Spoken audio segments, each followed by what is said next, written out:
Et on va attaquer cette année, donc du coup, avec la deuxième partie de ce webinaire sur le pendu que nous avions commencé. Pour certains d'entre vous, vous étiez peut-être déjà là euh, en début de mois de décembre. Et donc, nous avions déjà commencé une certaine réflexion sur ce jeu. L'idée, c'est que ce jeu, bien sûr, peut être réalisé de manière relativement simple, simplement dans un style procédural avec quelques fonctions. L'idée, c'était de voir ici comment est-ce qu'on pouvait structurer ce jeu autour d'une architecture plutôt modèle, vue, contrôleur, donc en séparant les différentes couches, permettant ainsi au programme d'évoluer plus facilement que si on a une implémentation parfaitement monolithique qui mélange toutes les préoccupations. On avait commencé une phase de brainstorming lors du dernier webinaire où nous avions essayé d'identifier quelles étaient ou quelles pouvaient être des classes candidates pour notre problématique. Nous avions également commencé à construire un squelette d'application. D'ailleurs, je crois que je n'ai pas ouvert le bon répertoire. Donc ici, c'était le webinaire du pendu que je vais ouvrir dans mon éditeur.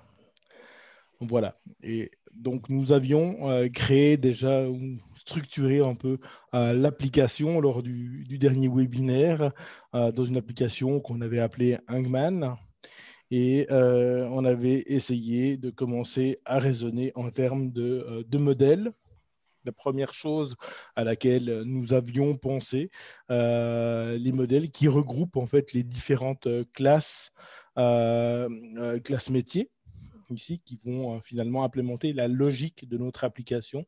En particulier, on a cette notion de mot secret, un mot secret qui va s'afficher au fur et à mesure que les propositions des utilisateurs vont arriver. On a la notion de partie ou de jeu.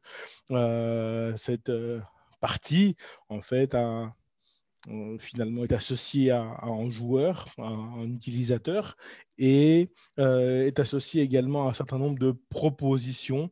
Et ces nombres de propositions est bien sûr associé à un certain nombre de chances, au nombre de coups autorisés. Alors au pendu, c'est 7 ou 8, ça dépend un petit peu comment on dessine son pendu, mais de manière générale, on a un nombre fini de propositions à disposition pour deviner un mot secret. Et donc, tout ça peut éventuellement être implémenté dans cette notion de jeu.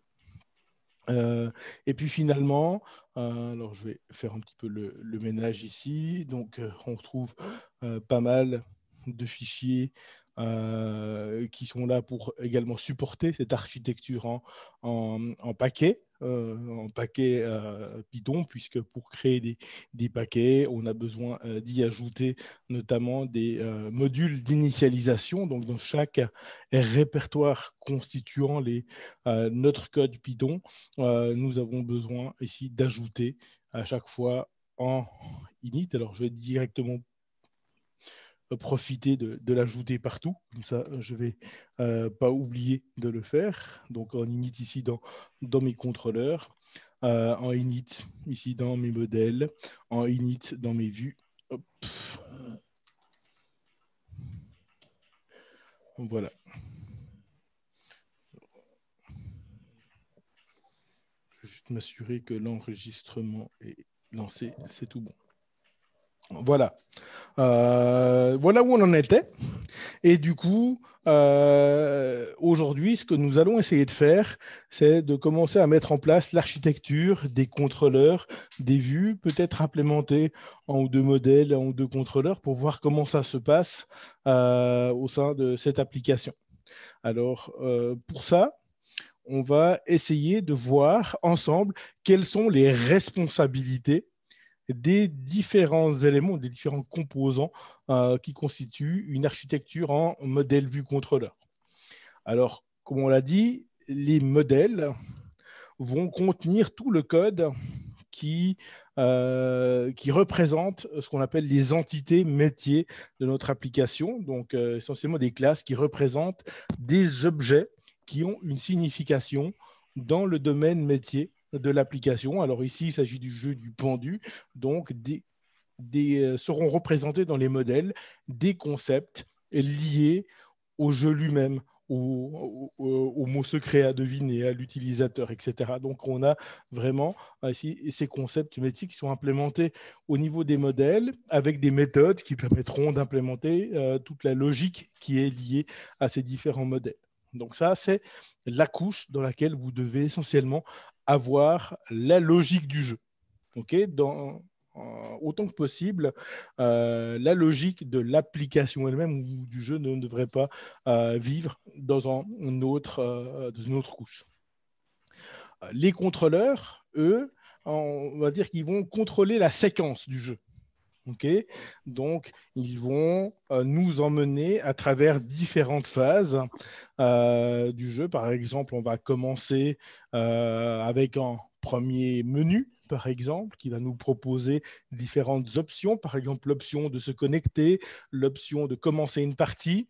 Ensuite, si on décide de commencer une partie, on va devoir voir déjà est-ce que l'utilisateur est connecté. S'il est connecté, alors on lui demande, on va demander s'il n'est pas connecté, on va demander de se connecter. S'il est connecté, on va commencer la partie. On va arriver dans donc, une phase constituant la partie elle-même. Et ensuite, une fois que la partie a été gagnée ou perdue, on rentre dans une phase de finalisation. Okay, permettant notamment de notifier l'utilisateur de la défaite ou de la victoire, et ensuite éventuellement proposer à l'utilisateur de rejouer ou de quitter. Donc ça, c'est les différentes phases. Je ne sais pas si j'avais un petit problème avec Notion tout à l'heure, ça n'a pas l'air d'être résolu. Alors, on va faire ça. Donc, ces différentes phases du jeu vont être implémentées dans différents contrôleurs.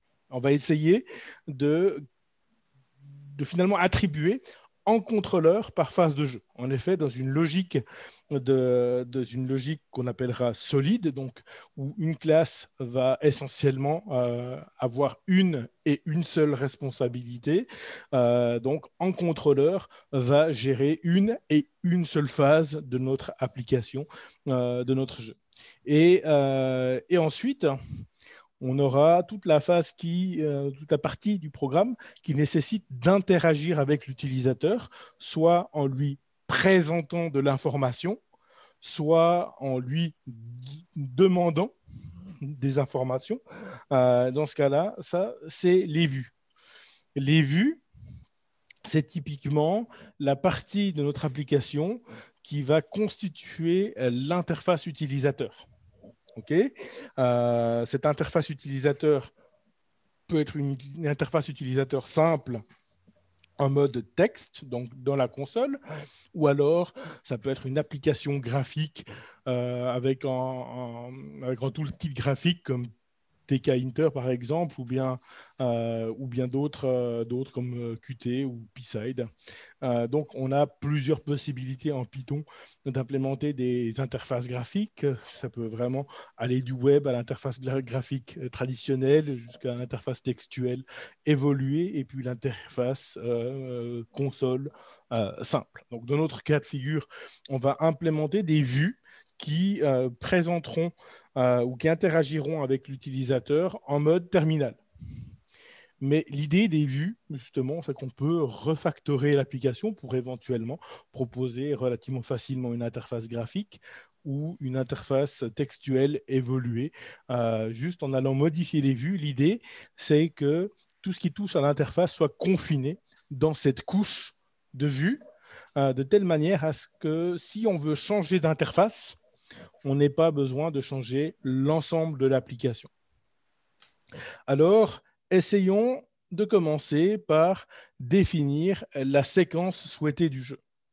Alors ici, je vais juste créer un petit fichier .txt dans lequel on va décrire donc, la séquence du jeu ou la séquence de l'application pour qu'on puisse voir les différentes étapes, la séquence de l'application.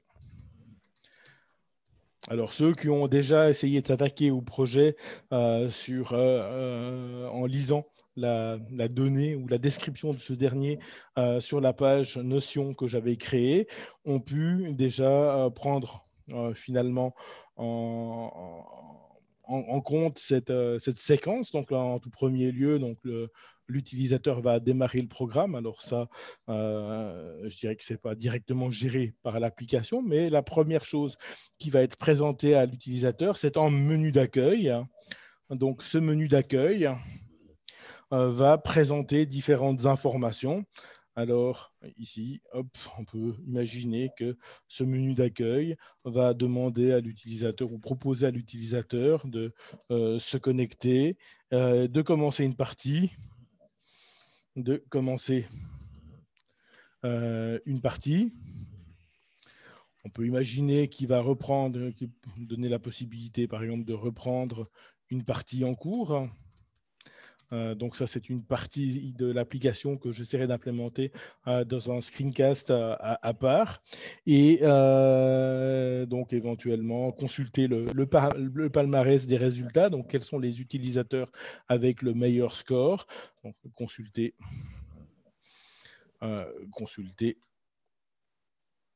son palmarès de résultats. Et qu'est-ce que j'avais mis encore? Et consulter le classement globalement. Et consulter le classement. Donc les meilleurs joueurs finalement. Voilà. Donc, typiquement, le pattern dans menu d'accueil, on a ici plusieurs choix et donc la séquence peut maintenant se diversifier. En fait, effectivement, on arrive sur le menu d'accueil. Ensuite, en fonction du choix qui est fait, on va pouvoir partir sur finalement sur des menus distincts ou des applications. Par exemple, typiquement, si je sélectionne le AN, alors ici, je vais supposer que le AN a été sélectionné. Je vais arriver sur donc le menu de connexion. Et une fois que je suis connecté, on va éventuellement retour sur le menu d'accueil. OK, donc ça, c'est une séquence. On va mettre plutôt une séquence ici. Une séquence possible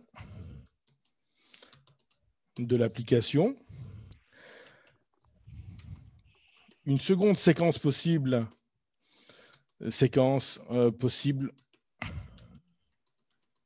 de l'application, ça va être effectivement donc le menu d'accueil. Ensuite, on demande à commencer une partie. Demande de commencer une partie.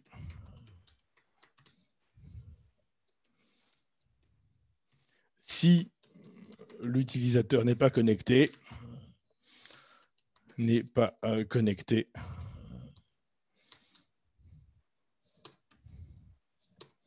donc on va sur se connecter. Voilà. Donc, ce qu'on peut voir donc du coup, c'est qu'on peut dans une application ou au sein d'une application avoir des chemins qui peuvent s'avérer relativement complexes. Okay, on peut commencer sur un menu d'accueil, vouloir se connecter, arriver sur le menu de connexion, puis éventuellement pas avoir de compte. Donc la question est, est-ce que je donne la possibilité ensuite de se créer un compte, etc. Je peux me connecter, avoir déjà un compte, donc je pourrais me connecter directement et retourner sur le menu d'accueil. Je peux vouloir commencer une partie, mais ne pas encore être connecté, auquel cas je vais en deuxième position, devoir être redirigé par l'application sur la connexion si nécessaire. Donc, ça peut être difficile d'implémenter cette séquence ou ces différentes séquences possibles de manière monolithique, c'est-à-dire de prendre de manière très frontale en contrôleur, comme on va le faire maintenant ici. Alors, hop, Alors, pour l'instant, je vais implémenter ça juste dans le init pour voir ça. Donc, du coup, une classe, par exemple, je peux l'appeler application controller. Contrôleur. Alors, pourquoi est-ce qu'il ne reconnaît pas? Ah oui, parce que j'ai une virgule. Hop. Point pi. Voilà, ça ira mieux. Donc, voilà. Prenons notre contrôleur principal. Bien sûr, je pourrais créer une classe comme celle-là avec un init dans lequel on aura certainement des choses à faire. Donc, pour l'instant, je peux créer ma méthode d'initialisation et ensuite, je peux éventuellement créer une méthode, appelons la start, qui servira à lancer notre application. Et dans cette méthode start, on pourrait réaliser de manière très monolithique l'ensemble de l'application.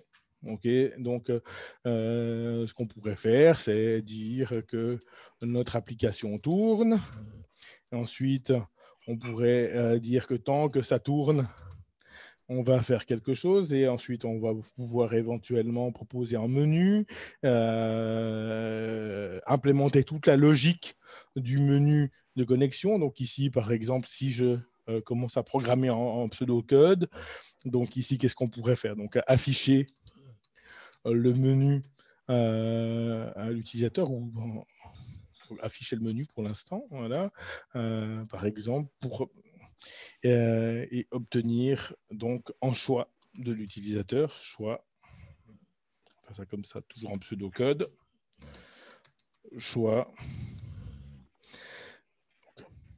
voilà, afficher le menu et demander en choix à l'utilisateur.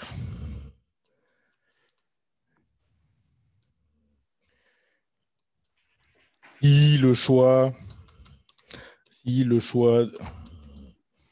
est de se connecter,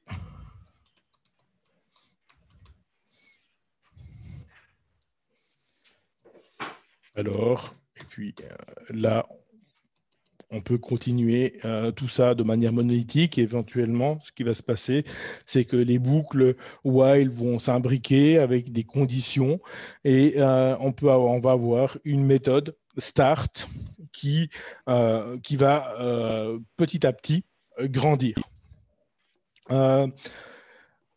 Ceci va être complexifié également par la multiplicité des chemins possibles au sein de l'application. J'ai volontairement mis une option de connexion qui éventuellement peut être ignorée par l'utilisateur, mais qui est obligatoire pour pouvoir jouer, pour montrer que, en fonction des conditions, finalement, ce chemin à travers l'application peut être bousculé. Et finalement, une implémentation monolithique, vous arriverez à quelque chose de fonctionnel.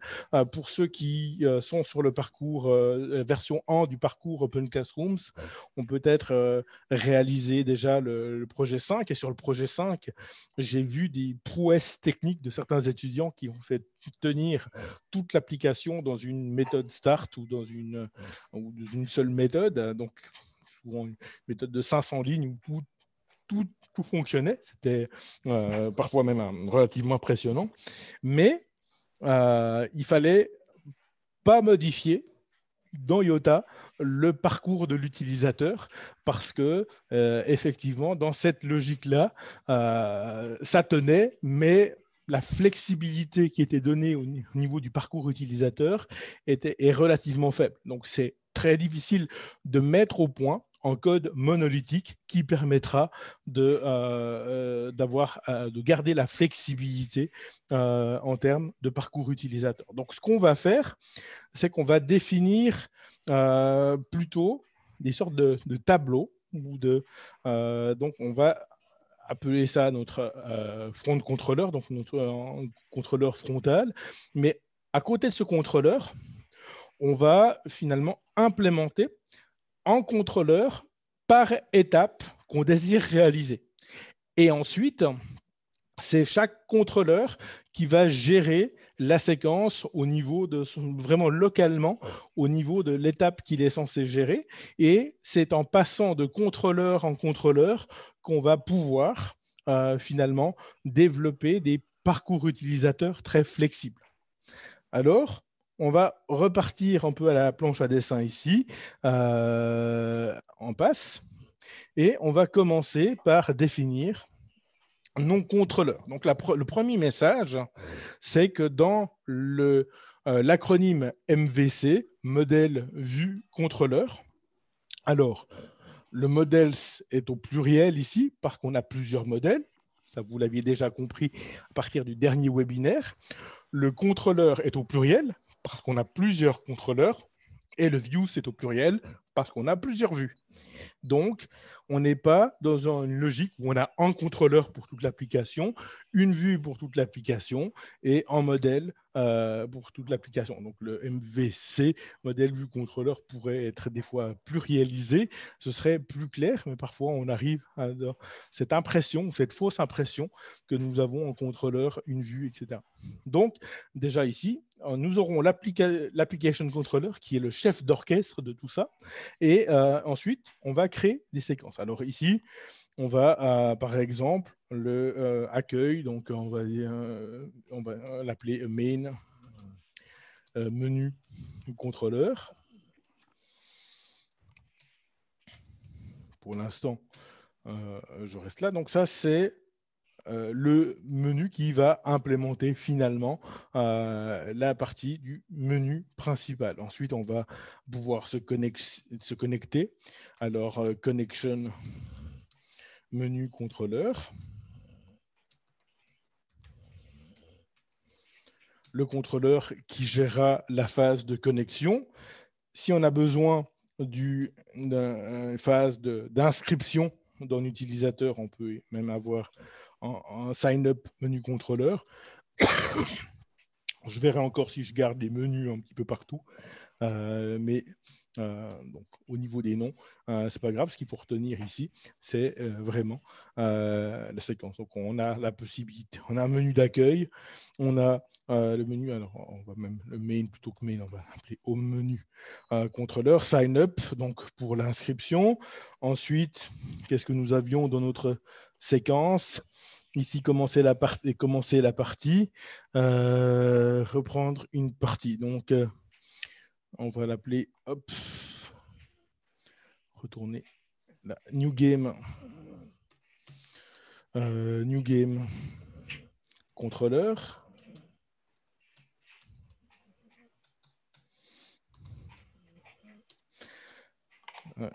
Hop, on va alors partie en cours. Hop, allez, j'ai pas d'idée là. Ongoing game contrôleur pour gérer tout ce qui sera la reprise d'une partie en cours. Hop, consulter le palmarès des résultats et le classement. Alors, ce sera d'autres contrôleurs, effectivement. Et on va, à partir de là,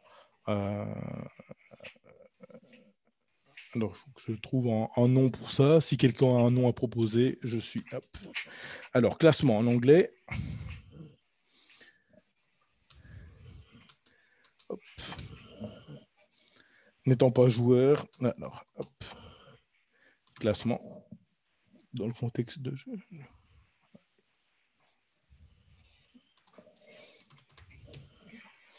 Ranking, hop.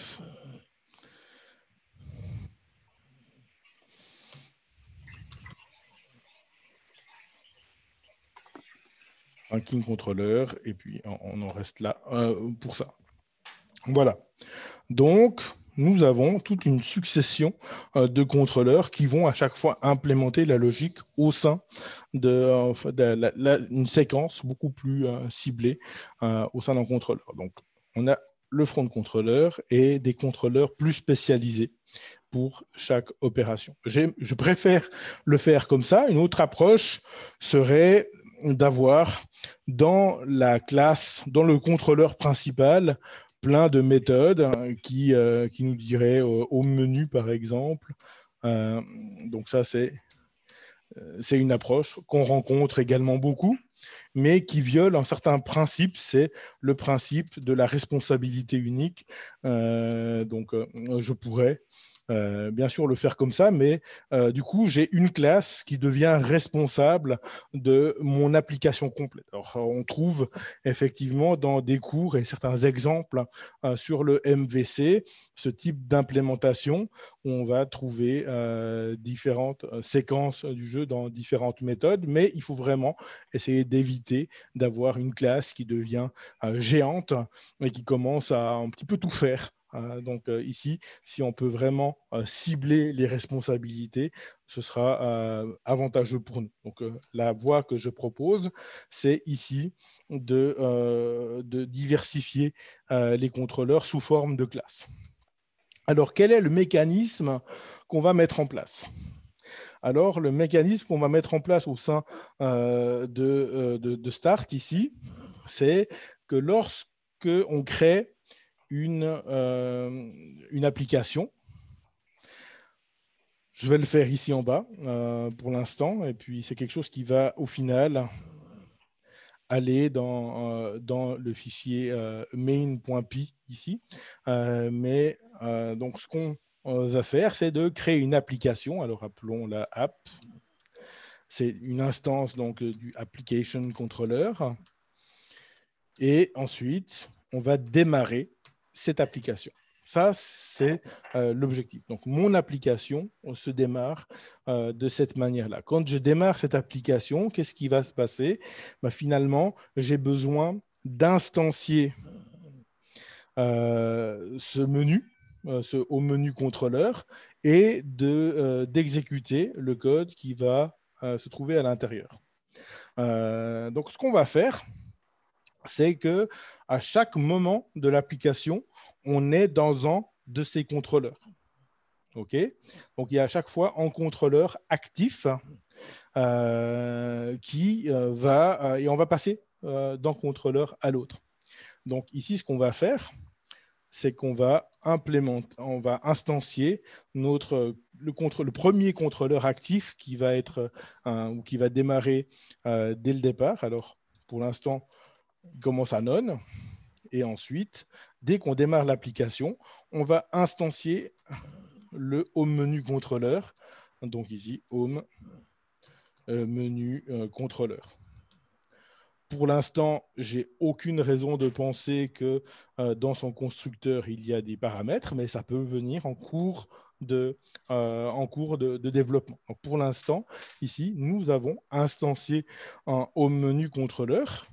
Et ce qu'on peut faire maintenant, c'est on peut démarrer l'application, c'est-à-dire que tant que ce contrôleur n'est pas none, donc while tant que c'est vrai, donc tant que cette valeur de contrôleur n'a pas la valeur none, notre application va continuer de tourner. Donc while contrôleur, par exemple.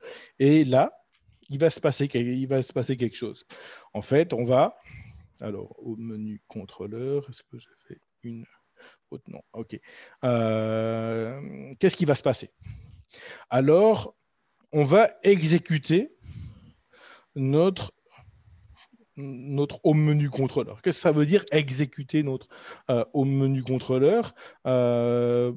Finalement, on va mettre une certaine logique, on va implémenter une certaine logique liée au menu d'accueil.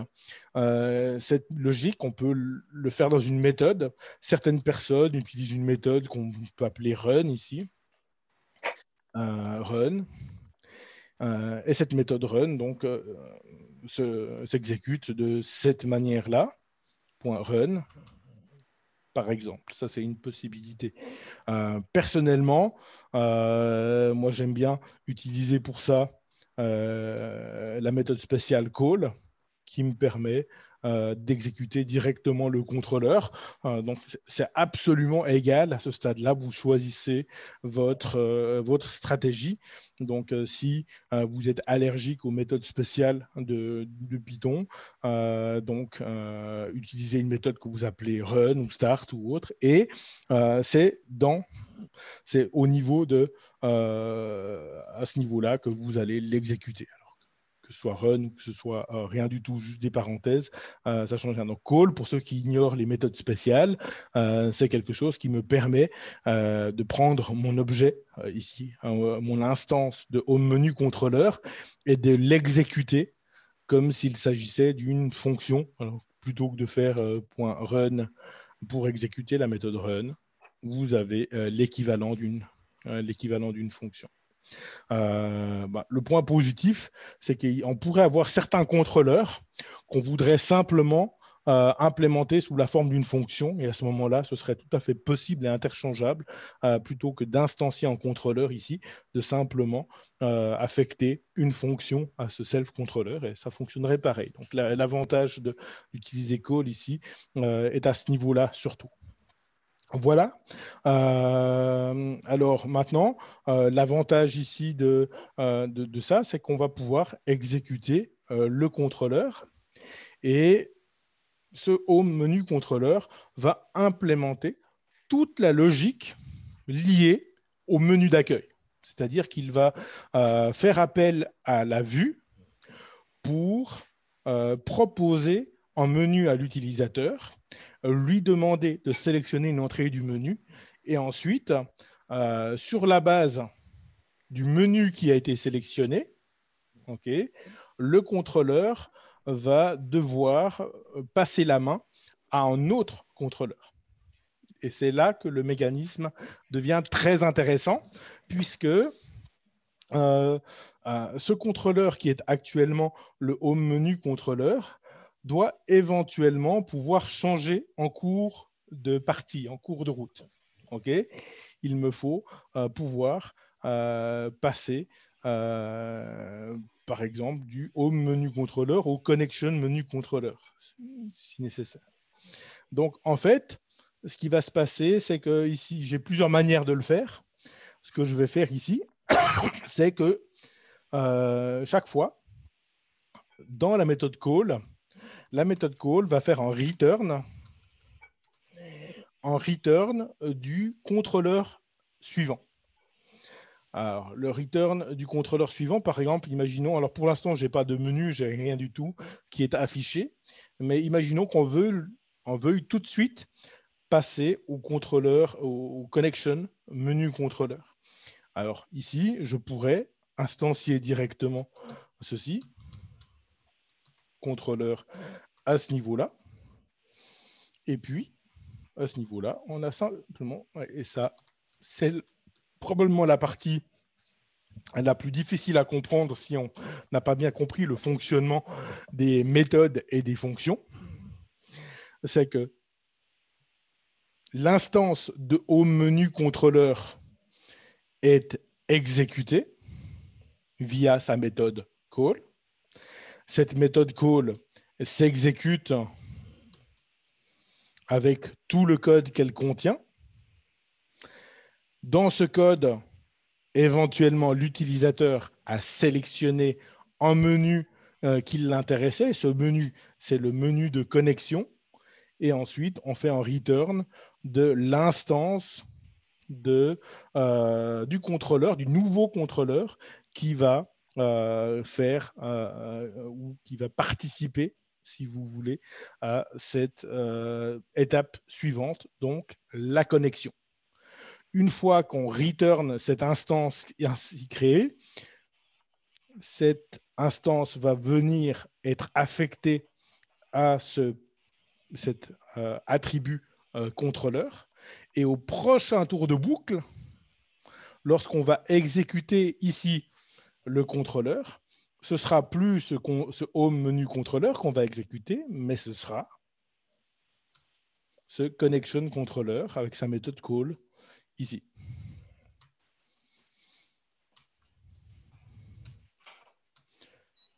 Et ce connection contrôleur va lui-même faire un return du contrôleur suivant. Contrôleur suivant. Donc, chaque contrôleur va réaliser l'opération qu'il est censé réaliser en faisant appel au modèle, appel à la vue ou au vu. Et à chaque fois, il va faire un return du contrôleur suivant. Ce qui fait que finalement, mon home controller va demander à l'utilisateur de choisir quelque chose. Si l'utilisateur a choisi en, alors on va faire en return du connection menu contrôleur.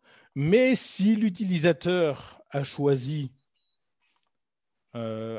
par exemple 2, commencer une partie ici, on va ici faire directement une instantiation du new game contrôleur. Donc, en fonction du choix effectué, on va retourner en contrôleur distinct. Et ce qui vous donne une grande flexibilité au niveau du choix de notre utilisateur, puisque ainsi, on va pouvoir finalement passer d'un contrôleur à l'autre dans l'ordre qu'on désire. Et au niveau de l'implémentation de chaque contrôleur, on n'a pas à s'occuper de cette séquence. Et également, cette méthode start, ici, elle peut rester comme ça. Elle fait 3 lignes, mais elle suffit à gérer cette séquence. Alors, regardons plus concrètement comment ça peut se passer en essayant d'implémenter maintenant ce menu. Et pour implémenter le menu, donc, on a besoin de finalement afficher en menu. Comment est-ce qu'on va afficher en menu? On va créer une vue ici qu'on va appeler la Home Menu View. Alors, je vais ici le faire dans le init parce que je n'ai pas envie de créer pour l'instant 36 fichiers pour ça. Ici, Home Menu View. Alors, pourquoi le menu, c'est une vue? Le menu, c'est quelque chose qui va s'afficher aux yeux de l'utilisateur et lui demander une certaine interaction. OK? Donc ça, c'est justement le rôle d'une vue. Une vue, où son rôle, c'est de présenter de l'information à un utilisateur ainsi que de saisir les entrées qui lui sont liées. Et donc, ce serait une erreur à ce stade, une grosse erreur du point de vue du modèle vue contrôleur, de directement implémenter la logique du menu dans le contrôleur lui-même.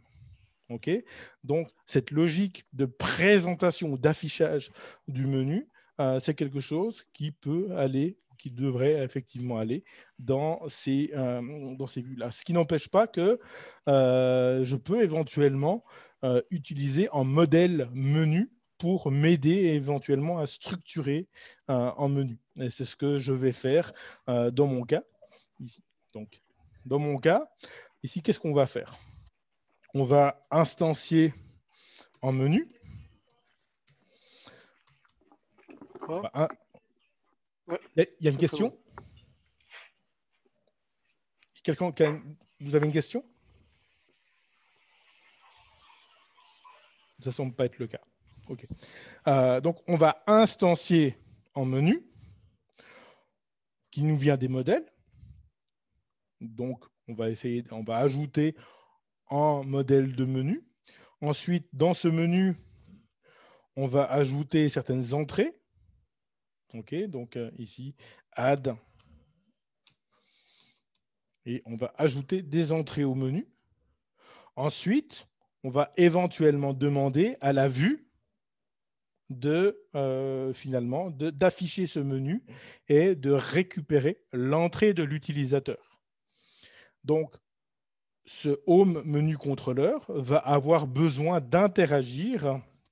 Il va avoir besoin d'interagir avec la vue qui s'appelle Home Menu View. OK? Donc, commençons nos imports ici. Alors ici, j'ai besoin d'importer depuis, alors from, alors je suis dans contrôleur, donc hop, je reviens en cran en arrière pour revenir au niveau global de Hangman, et ensuite from views, import au menu view. Ici, et dans mon init, self, self. On va l'appeler view simplement ici, mais home, menu, view. Cette vue-là va éventuellement avoir besoin d'un menu. Donc, on peut éventuellement implémenter ce menu directement ici, dans l'initialisation, dans le init. Donc, self menu égale menu. Et je vais avoir besoin donc de créer un modèle créant des menus. Alors, hop, ici, ou générant des menus, menus.py. On peut se demander si c'est réellement un modèle dans le sens que c'est pas forcément une entité métier. Je pourrais créer un autre package, par exemple, que je peux appeler utils pour y mettre mes menus si nécessaire. Alors l'idée ici, c'est d'avoir une classe qui représente le menu pour me faciliter la création dans tel menu. Alors, voilà, et dans l'importation, donc from ici, point models, import, menu. Voilà, donc on progresse, et ce menu, c'est quelque chose dont va avoir besoin notre vue, et donc ici, on va envoyer notre menu à la vue. Voilà, on a posé les bases ici de ce qu'on désire faire. Alors, on va pouvoir maintenant créer un peu de code applicatif. Alors, vous voyez à ce stade que je programme beaucoup en utilisant des choses que je n'ai pas encore implémentées. Alors, la difficulté, effectivement, à ce stade, c'est que je ne l'ai pas encore implémenté. L'avantage de faire ça, par contre, c'est que ça me permet de définir un peu la manière avec laquelle je vais utiliser une classe et d'essayer de finalement créer quelque chose qui est agréable à l'utilisation. Ensuite, quand j'ai défini un peu la manière d'utiliser une classe, je vais l'implémenter pour reproduire l'interface que j'ai décidé d'utiliser. Comme ça, je m'assure de créer des classes qui sont pratiques à utiliser et qui répondent à mon besoin. Alors ici, j'ai créé un menu, on peut le dire en français, comme ça, et maintenant, on va lui ajouter des entrées et des options à ce menu. Alors, qu'est-ce qu'on peut de vouloir passer à un menu pour le représenter? Alors, effectivement, on veut pouvoir passer éventuellement une clé. Ensuite, on va vouloir passer une option, une entrée, et puis on va vouloir définir quel est ou quelle sera finalement la classe instanciée, par exemple, pour ce menu. Alors, on peut faire ça. Donc ici, de nouveau, clé, option, et puis le contrôleur qui est associé à cette option. Chaque option va être associée à un contrôleur éventuellement différent, pas nécessairement toujours différent, mais éventuellement différent. Donc, pour se connecter, je vais associer à l'entrée se connecter le contrôleur du connection, comment est-ce que je l'appelais, connection menu contrôleur. Ici, je vais avoir new game controller, etc., etc. Donc, ici, hop, la clé. Alors, par exemple, je peux la nommer en. Ou alors, je peux créer un mécanisme qui me permet d'auto-numéroter mes clés numériques, éventuellement. Ou alors, je peux dire que toutes les clés sont auto-numérotées. Donc, à vous de décider comment ça se passe. Alors, on va dire qu'on a une option qui permet de dire, OK, je veux numéroter automatiquement mon option, que mon première option s'appelle « Se connecter ». Et qu'elle est associée au contrôleur connection menu contrôleur. Alors, la question maintenant, c'est est-ce que je l'implémente, est-ce que je l'instancie ici, directement ici, ou est-ce que je laisse la possibilité de l'instancier plus tard? C'est un petit peu égal ici. Instantion là, et puis on va y revenir. Et puis, bien sûr, c'est self-menu. Voilà. Donc, j'ai une première entrée à mon menu. Je vais simplement reproduire ce menu-là. Donc, ici, self, menu, add, auto. Donc, on a se connecter. On a commencé une partie. Alors, commencer une partie. Et ça, c'est associé donc à New Game contrôleur. Voilà. Donc, on est bon. Ensuite, self menu. Menu. Hop. On va simplifier parce que les webinaires sont relativement courts. On va peut-être ici pas mettre une clé automatique. On va mettre Q pour quitter. Et puis, on va mettre quitter. Et puis, dans la simplification,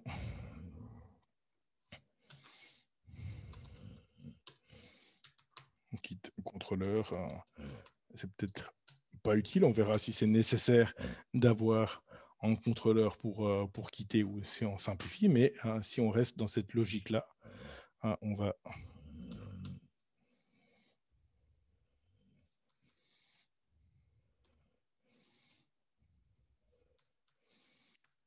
je pourrais l'appeler end screen contrôleur. End screen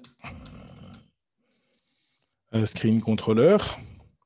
Et à ce niveau-là, de nouveau, end screen contrôleur que j'instancie. Voilà.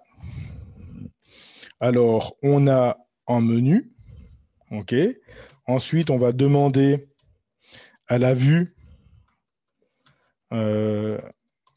Alors, choice ou user choice, choice égale self égale self.view.get user choice, par exemple. Je pourrais l'appeler render ici, et j'obtiens le user choice. Et ensuite, on va faire en return simplement du user choice .contrôleur, par exemple. Voilà. OK. Donc, on construit le menu. Ça, c'est la phase 1. Phase 1 ici. Construire un menu. Phase 2.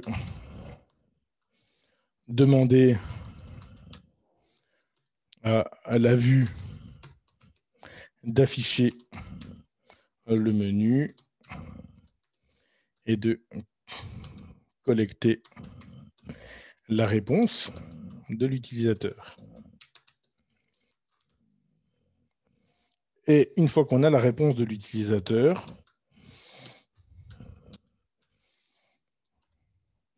retourner le contrôleur associé au choix de l'utilisateur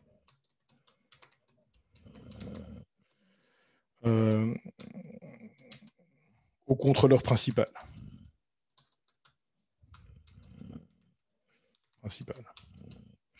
Voilà, c'est pas super pépite, je dépasse allègrement mes lignes, mais comme ça, vous avez directement la séquence des opérations, et c'est tout ce que fait mon contrôleur ici. Et en fonction du choix de l'utilisateur, donc, on va renvoyer soit le connection menu, soit le new game controller, soit le end screen controller, si l'utilisateur a choisi 1, 2 ou Q. Et ce contrôleur va être retourné et récupéré ici. Et au prochain tour de boucle, c'est le nouveau contrôleur, celui-même qui a été retourné, qui va être exécuté en fonction de ce qui a été nécessaire de faire. Voilà. Alors, ici, comme on a terminé notre home menu contrôleur, on peut maintenant s'inquiéter de ce qui se passe dans mon menu, d'une part, et ensuite dans la vue. Donc, vous voyez qu'en ayant un contrôleur qui a vraiment une action ciblée, je peux vraiment m'occuper que d'une chose à la fois sans avoir besoin de me préoccuper de ce qui va venir avant ou après. Alors, le menu maintenant. Donc, en menu, ça va être certaines entrées, donc init. On va faire quelque chose de très simple ici. On va dire que c'est simplement des entrées. Mettons on va mettre un dictionnaire ici. On va mettre un dictionnaire qui commencera par un dictionnaire vide. C'est une collection d'entrées. Alors maintenant, ajoutons une méthode add. Alors, dans cette méthode add, je veux ajouter une clé. On a vu que cette clé, soit je lui donne une valeur bien précise, soit je décide de la numéroter automatiquement. Alors, par exemple, ça peut être intéressant de la numéroter automatiquement, surtout si je veux créer une liste à partir une liste d'options de menu à partir d'une liste, par exemple, et que je n'ai pas envie de m'occuper manuellement de cette numérotation. Donc ici, une clé. Et on a ça, donc ça, je vais appeler ça l'option. OK, donc option. Et puis ici, le contrôleur, c'est ce que je vais appeler donc le gestionnaire de ici, appelons le contrôleur, comme ça ne vous perturbe pas trop. Et puis voilà, donc add. Dans cette fonction add, on va simplement aller ajouter une entrée ici. OK. Maintenant, donc si key est égal à auto, on peut ici, donc hop, auto key, par exemple, on commence à 1. Si key est égal à auto, à ce moment-là, key est égal à self.autokey. Et puis, une fois que j'ai obtenu le numéro 1 de l'autokey, je vais l'incrémenter de 1 pour la prochaine fois que j'utilise auto.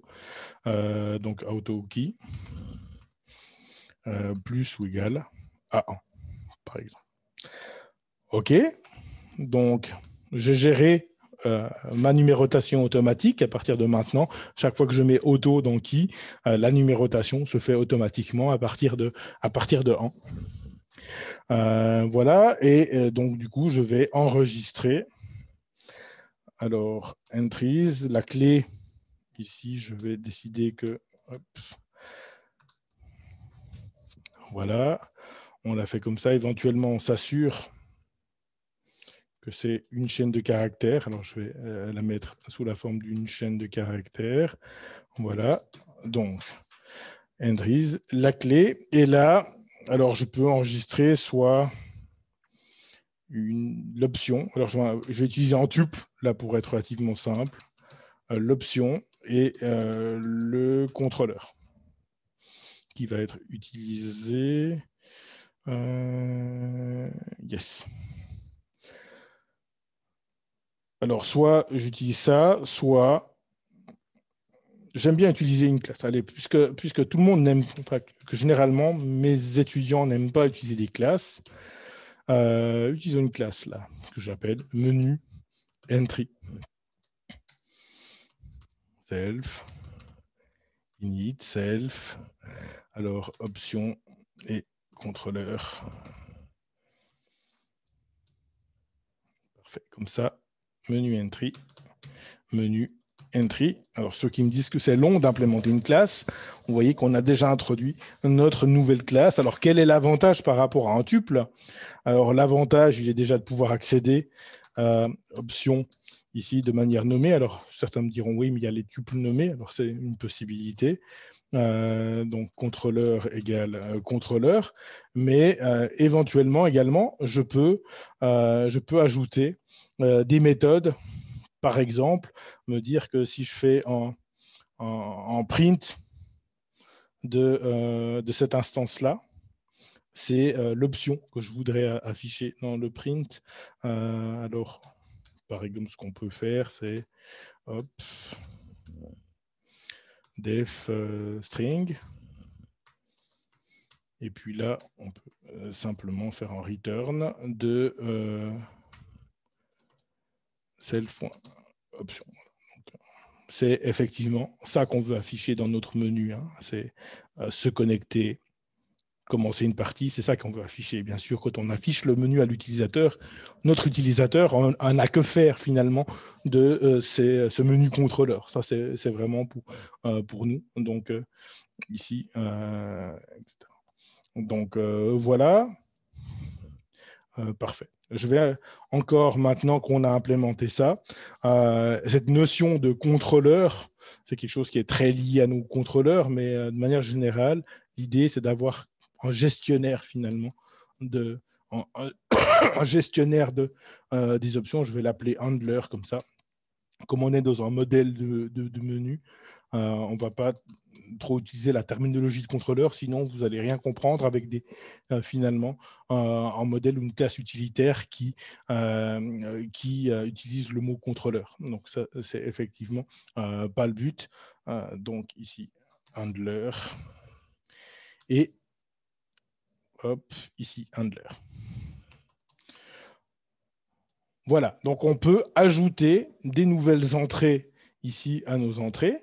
Pour l'instant, notre menu, il ne peut pas s'afficher, il ne peut rien faire. Hein, il n'a aucune notion, c'est juste finalement un regroupement de logique ici. Et donc, il va me permettre de représenter ce menu. Donc, on a quelque chose de relativement simple. Revenons ici, donc menu, menu, menu. On va récupérer l'option, le user choice du menu. Donc, ce qu'on va récupérer, c'est une instance de menu en entry, là. Une instance de menu entry qui sera le user choice. Et donc, du coup, c'est pas là, mais c'est handler. Voilà. Et c'est tout bon. Voilà, donc on a terminé la représentation du menu. Hein. Finalement, en menu, c'est rien d'autre qu'une collection finalement d'options et une action qui est associée à chacune de ces options. Donc ici, on a une implémentation minimaliste, mais probablement fonctionnelle. Donc, allons-y maintenant et continuons donc avec à ce niveau-là, puisque ici, ceci est censé fonctionner. Alors, si je faisais des tests au fur et à mesure, si on lançait des tests, on pourrait déjà vérifier que notre menu fonctionne. Alors, faisons ça, puisque souvent, on va faire ça ici. Juste avec en main ici, ça permet de voir comment est-ce qu'on peut vérifier que ça fonctionne. Donc, je peux vouloir créer un menu pour vérifier que je peux le créer et puis ajouter deux options à ce menu. Hop. Alors, menu .add. Alors, je veux tester que ma logique avec auto fonctionne.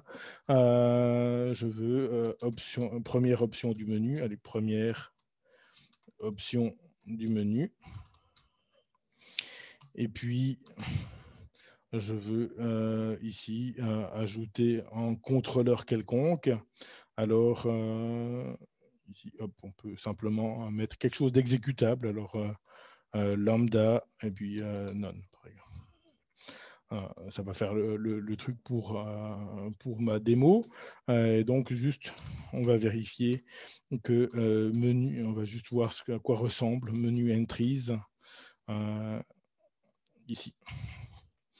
Alors, pour exécuter menu, ça c'est également quelque chose qui pose problème. Alors, ici, nous avons la racine de notre application. La racine de notre application, on est ici.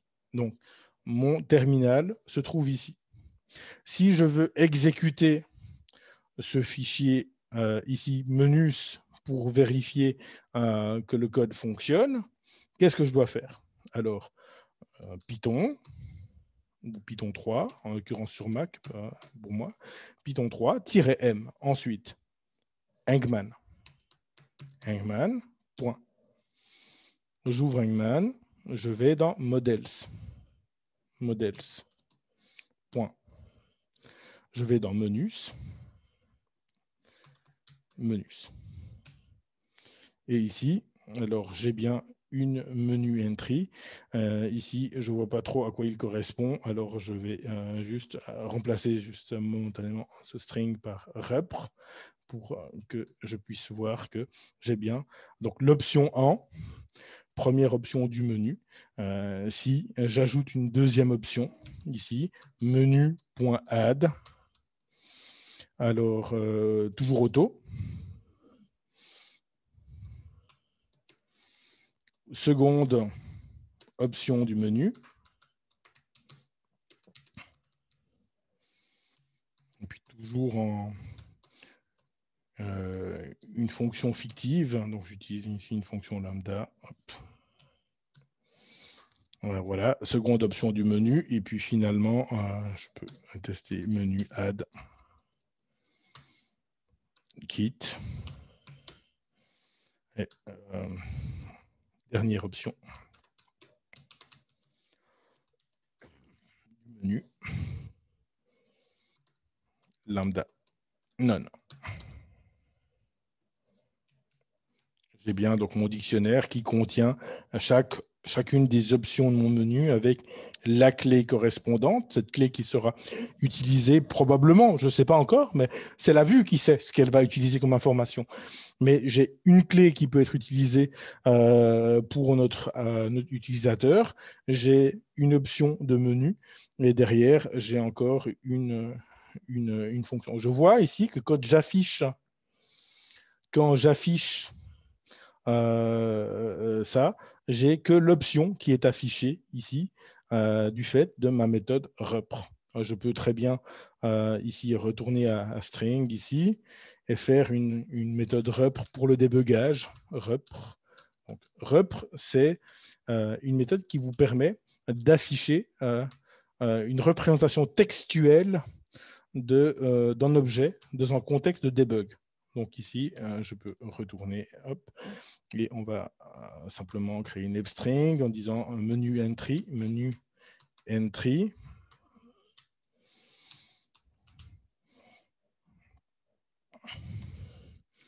Et puis, qu'est-ce qu'on va mettre ici? Option, alors self, option, et puis self, ici handler. Dans ce cas-là, je peux vérifier que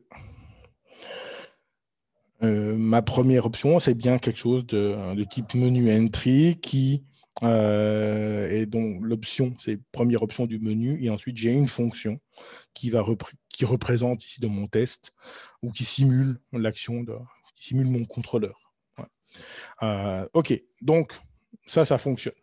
Je ne vais pas forcément le garder à long terme. Pour l'instant, je le garde ici, mais mon menu fonctionne. J'ai pu le tester individuellement ou en tout cas me convaincre que ça fonctionnait. Ce n'est pas vraiment des tests pour l'instant. Et donc, je sais que ça, c'est OK. Maintenant, la vue. La vue, donc, on va aller dans les views ici et je vais implémenter déjà, la première chose, c'est au menu view est associé à un menu. Donc ici, def, init, self, menu. Je stocke mon menu ici dans menu. Voilà. Ensuite, je peux créer cette méthode. Attendez, je suis dans mon fichier. Voilà. Get user choice. Ici. Alors, hop. Get user choice. Self. Alors, qu'est-ce qu'on doit faire pour obtenir le choix de l'utilisateur? Alors, on doit finalement afficher le menu. Donc, ici, on va... voilà. Donc, afficher le menu à l'utilisateur.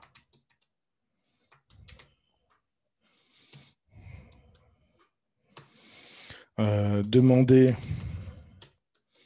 à l'utilisateur de faire un choix.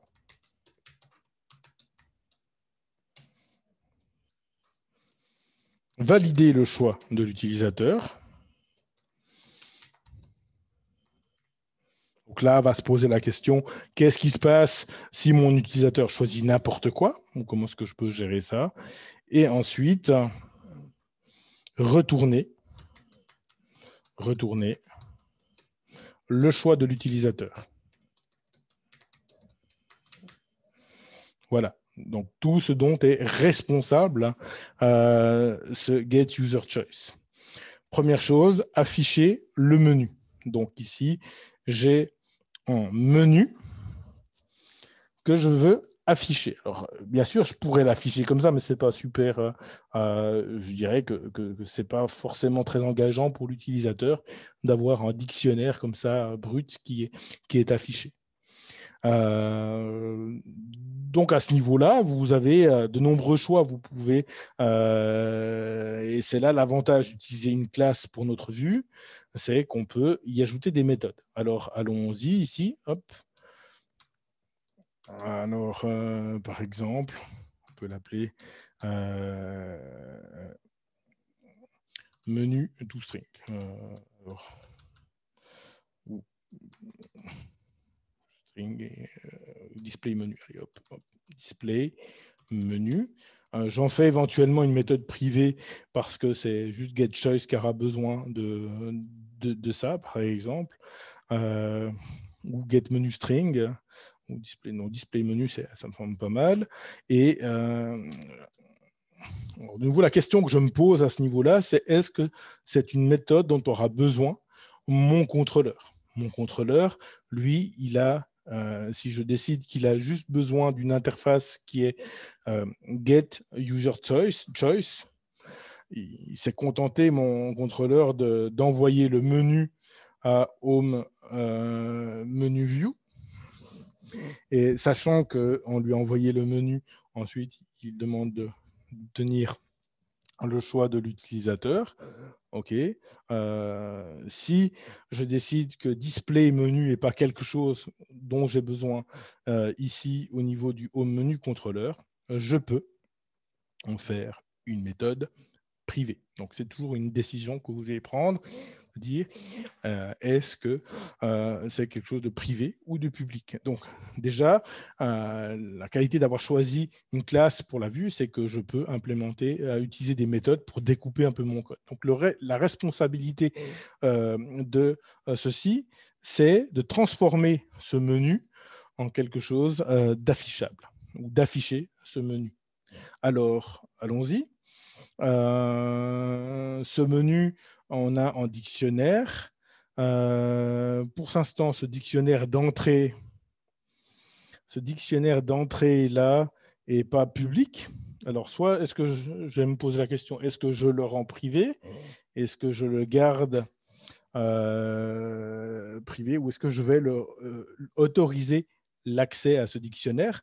De nouveau, ici, je n'aurai pas la possibilité, par exemple, mettons que je veux parcourir toutes les clés et les options qui sont dans mon dictionnaire. For key option. Alors, in self.menu, .entries, .items, pareil. Ici, je fais quelque chose d'interdit. Donc, la question est, est-ce que je veux l'autoriser? Le problème, c'est que si j'autorise l'accès à ce dictionnaire directement, éventuellement, j'ai accès directement à ça et donc je vais pouvoir ajouter mes propres entrées en tant qu'utilisateur et potentiellement utiliser ma classe menu de manière erronée. Donc, éventuellement, on va dire que c'est pas top. Créons une méthode items. Je crée une méthode que j'appelle items ici, qui va me renvoyer finalement des couples de clés valeurs. Donc, finalement, c'est ce que je veux ici. Donc, for, sous quelle forme je veux le renvoyer? Alors, si je fais un return direct, return self.entries.items. Alors, ici, il va me renvoyer en itérateur à travers les clés et les entrées dans mon menu. Éventuellement, c'est une bonne idée. Je vais faire simplement ça. Donc, items va simplement se contenter de faire ça.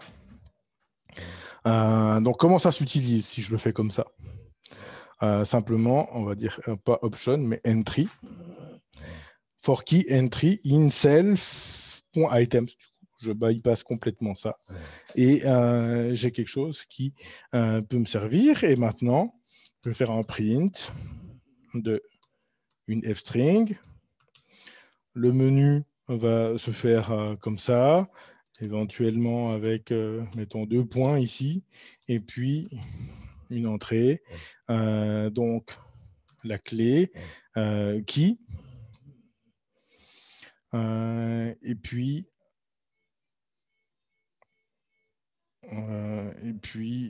simplement entry.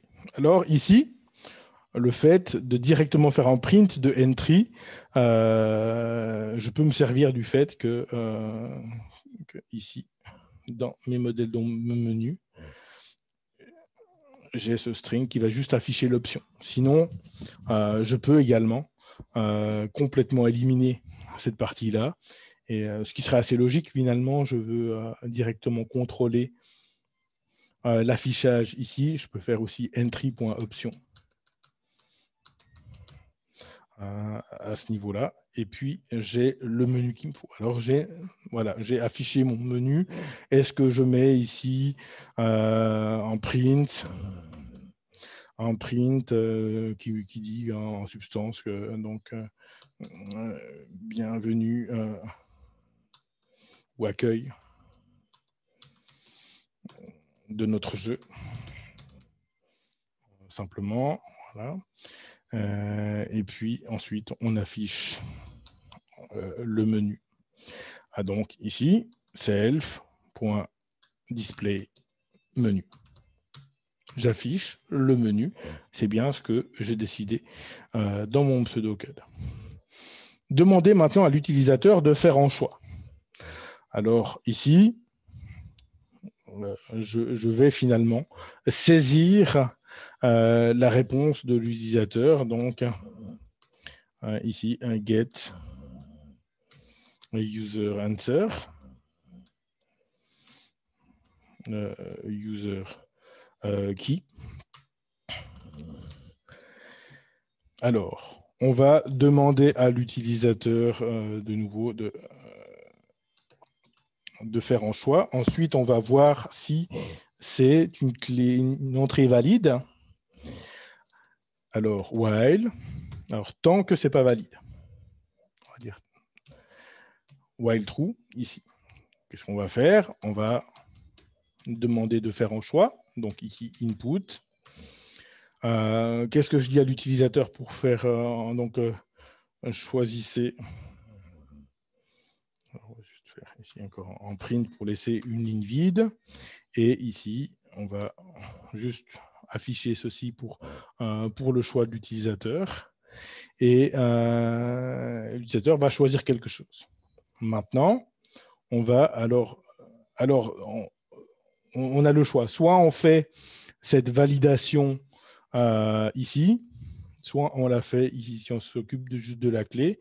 On peut aussi juste faire ça ici. Si c'est juste une ligne, hop, on va le faire ici. Donc, vous voyez que le choix d'introduire une méthode ou pas, c'est éventuellement quelque chose de dynamique. Et à partir de là, on a reçu en choix.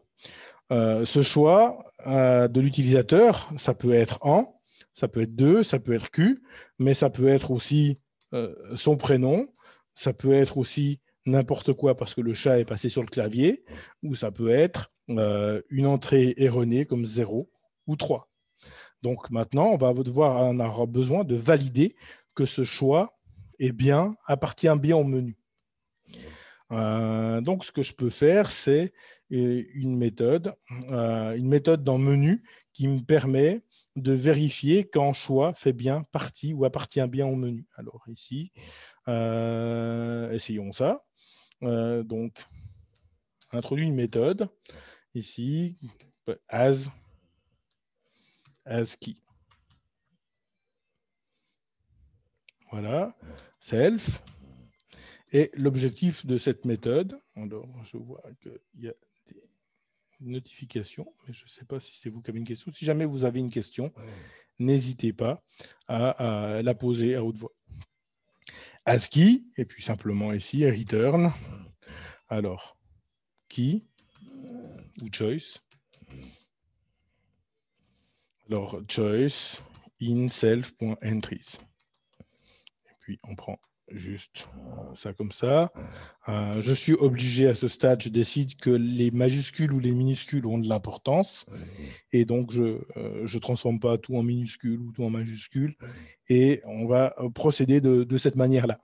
Donc, ici, je peux donc maintenant valider le choix de l'utilisateur.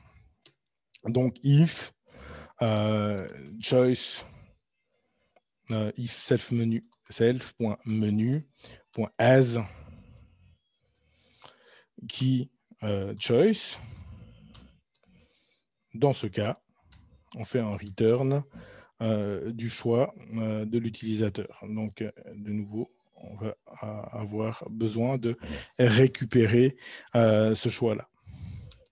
Alors, ici, on a peut-être quelques choix ergonomiques. Hein. Ça ne me plaît pas autrement. Au niveau de ça, j'aimerais bien faire quelque chose qui ressemble à ça. Alors, de nouveau, choice, if choice, in menu. Ça me plaît. Et puis, je voudrais pouvoir retourner self, menu, peut-être comme ça, choice. Choice, par exemple. Voilà. Donc, je vais modifier un peu ma classe menu dans ce but-là. Alors, à la place de ASCII, ici, je peux directement implémenter contains, qui va gérer cette opération. Je peux renommer, disons, cette méthode contains, comme ça, elle gère l'opérateur in. Ça, c'est une première chose. Et ici, je peux simuler le fait que menu, c'est une sorte de dictionnaire, si on veut, avec getItem. Donc ici, hop, dans menus, def, getItem. Alors, key ou choice, return, self.entries, choice.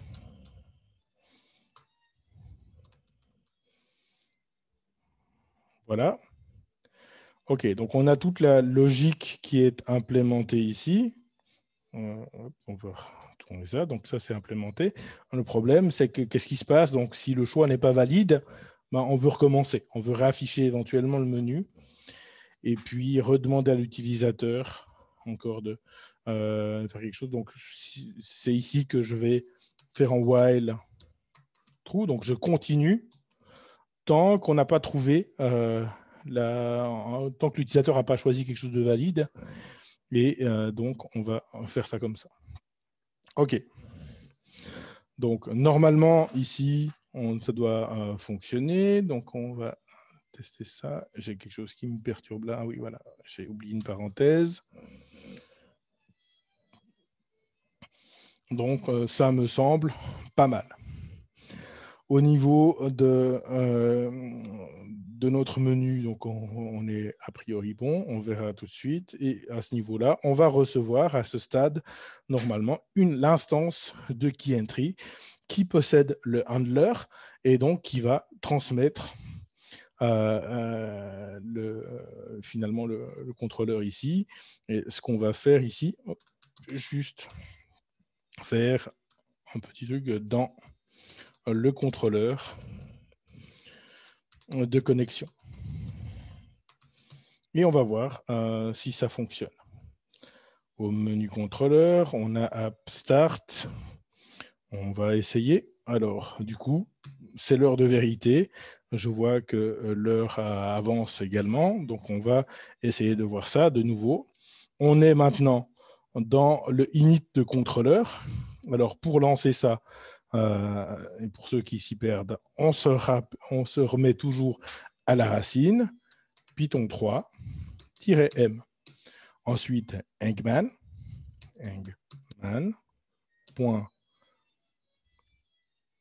controllers. Et puis, comme on est dans le init, on n'a rien besoin de plus ici. Tac. Et name menu from menu. Hop. Alors, on voit qu'il y a des import erreurs aussi chez moi.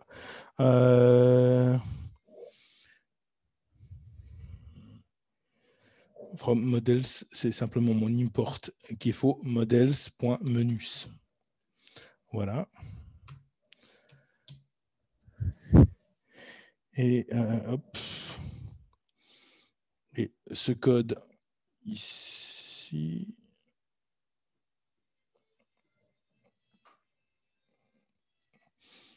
Je vais dans un tout premier temps le mettre dans ce main, parce que je ne peux pas exécuter du code, bien sûr, dans un init de cette manière-là. Voilà, donc j'ai besoin ici de from .import application controller.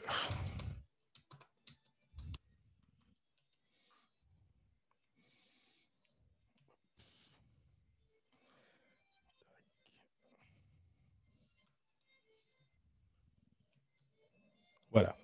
Alors, je suis à l'accueil de mon site. Je choisis en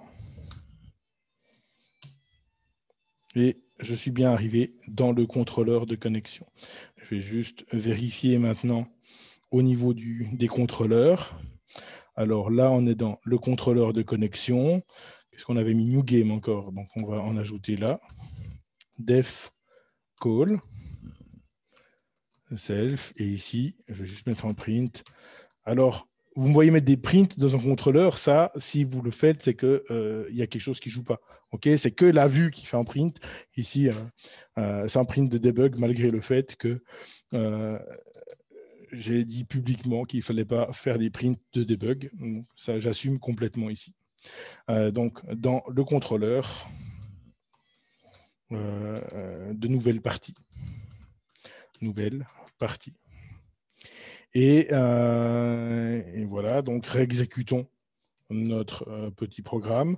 Maintenant, j'ai soit en, OK, soit 2, OK. Et je suis bien dans le bon contrôleur. Et puis finalement, encore dans le end screen controller, ici, self, call,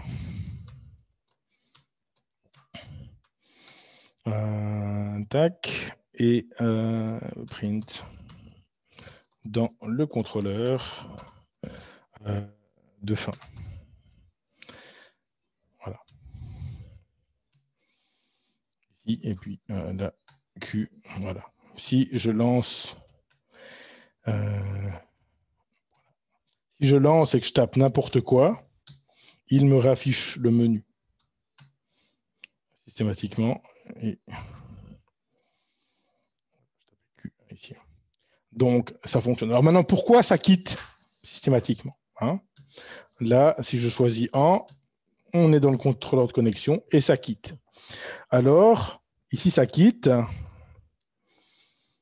Ça quitte parce que ici, je ne fais pas de return. Je ne fais pas de return ou je fais un return vide, si vous voulez. Je fais pas de...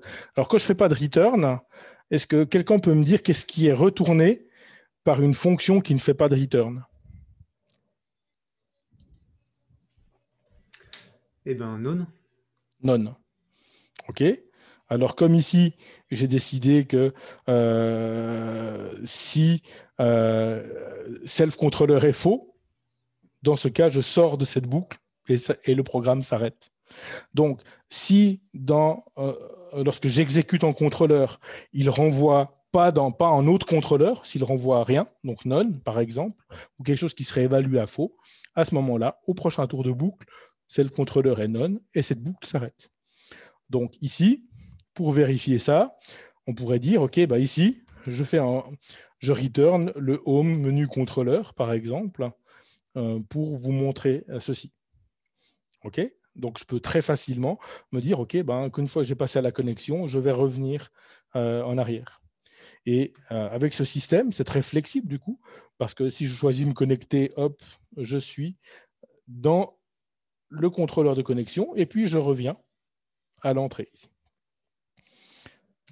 Donc, on voit que ça fonctionne. Tandis que si je passe dans commencer une partie, donc le New Game Controller, ici, je renvoie none. Et donc, dans ce cas-là, si je choisis 2, on va bien passer dans ce contrôleur-là. Mais par contre, après, on va s'arrêter. On va toutefois s'arrêter sans passer par le quitter contrôleur. Alors, on pourrait se dire, OK, ben, là, je veux faire donc, ici, end of game, end of screen, end screen controller.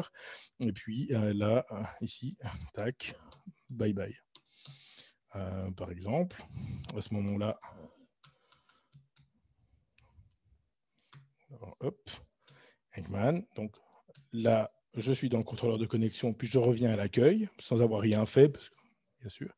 Et si je choisis 2, je vais aller dans le New Game contrôleur de nouvelle partie. Ensuite, je vais directement aller vers le contrôleur de fin qui va dire bye bye. Et le contrôleur de fin, lui, il retourne rien.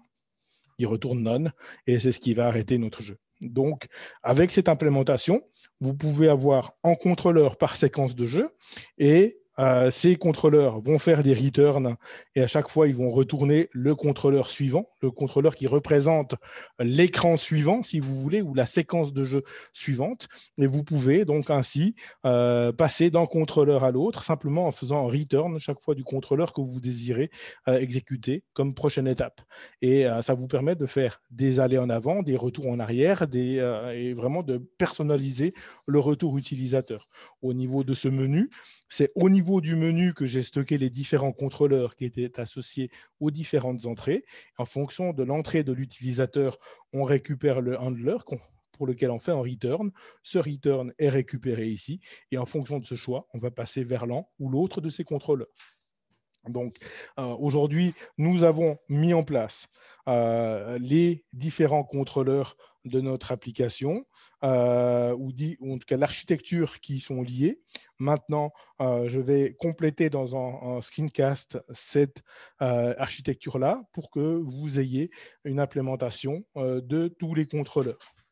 Et de cette manière-là, vous avez plus qu'à implémenter maintenant la logique, la séquence lié à chaque tableau de notre application dans les différents contrôleurs et toute la logique d'affichage et la logique d'interaction avec l'utilisateur dans vos différentes vues.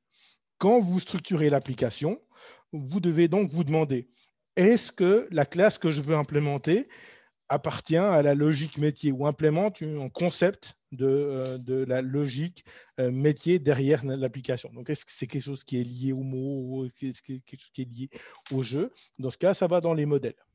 Le menu, c'est une entorse ici. J'aurais très bien pu, ici, pour mes menus, faire de nouveau un package d'utilitaires, par exemple, ou d'helpers, ici.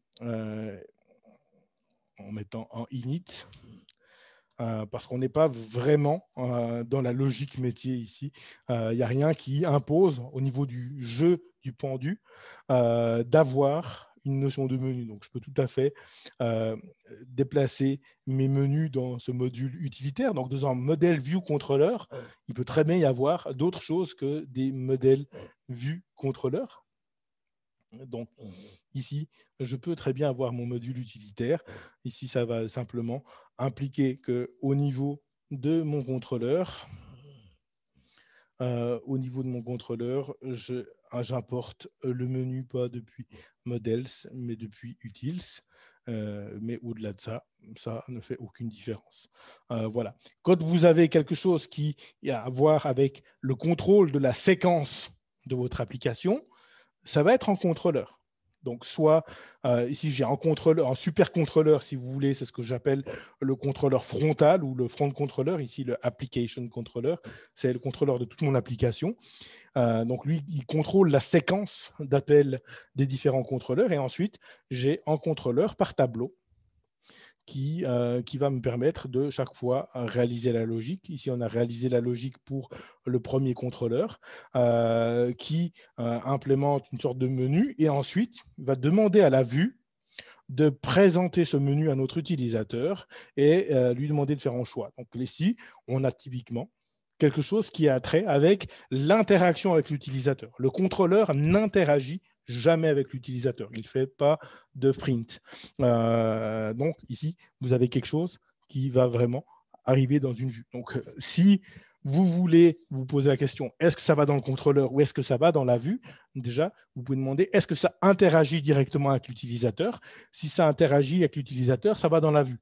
Vous pouvez également vous poser la question suivante, c'est est-ce qu'il est possible ou est-ce que ça doit changer si je décide de faire une interface graphique, par exemple?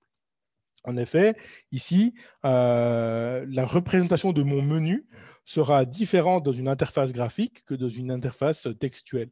Et donc, ça, typiquement, ça va dans la vue. Je vais essayer autant que possible de me dire, OK, ce qui dépend de l'interface graphique, je vais le mettre dans les vues, tandis que les deux autres couches vont être relativement peu influencées par l'interface qu'on va avoir.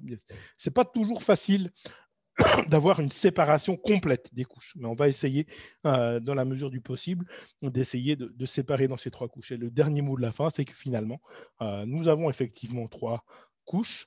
Ici, pour l'instant, j'ai implémenté tout dans init, donc ce n'est pas forcément utile d'avoir un paquet ici. Je pourrais très bien, de nouveau, prendre ce init ici, le mettre à la racine dans Hangman, par exemple. Attendez, je vais d'abord le renommer. Je le renomme en controllers.py.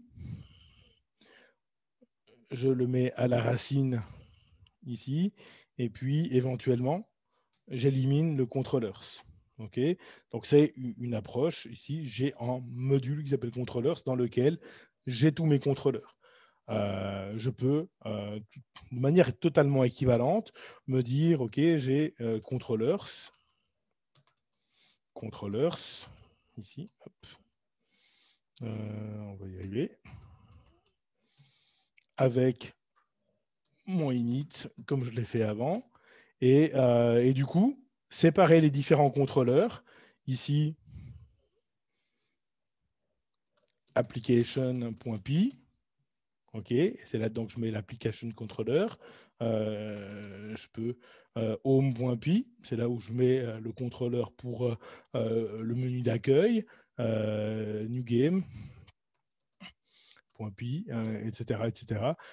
Donc, vous avez vraiment cette possibilité, ce choix-là. Ne sentez-vous pas obligé d'introduire un contrôleur si la solution finalement d'un module regroupant les contrôleurs est acceptable. C'est quelque chose aussi qui peut évoluer, c'est-à-dire que en fonction du nombre de contrôleurs que vous avez à implémenter, ça peut au bout d'un moment plus être très pratique d'avoir tout dans un même module controllers.py, auquel cas vous allez commencer à distinguer les différents contrôleurs. Par exemple, dans différents modules au sein du package controllers. Donc, vraiment, sentez-vous, donnez-vous une certaine agilité dans l'architecture, ici, je pourrais très bien avoir un module contrôleur, par contre, avoir un package models, ça me convient très bien. Donc, à vous de voir qu'est-ce qui vous convient. Je ne sais pas encore dans la suite de l'application sur quel modèle je vais rester, mais